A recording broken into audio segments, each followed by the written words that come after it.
Welcome to DelStack. In this video, you will learn how to install Qt6 on Ubuntu. Whether you are a beginner or intermediate developer, this guide will help you set up the latest Qt development environment. To install Qt6 on Ubuntu, run the following command.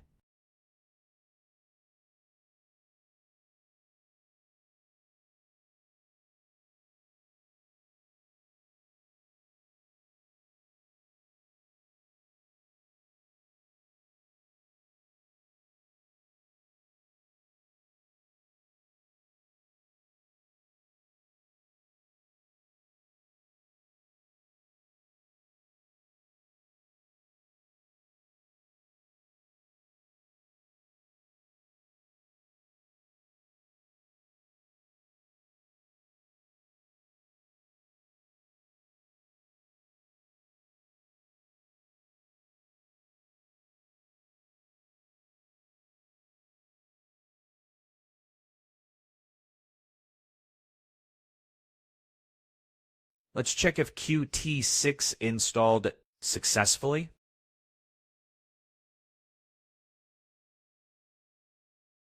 That's it. Now you have Qt6 ready on Ubuntu. Thanks for watching DelStack. Like and subscribe for more Qt and Linux tutorials.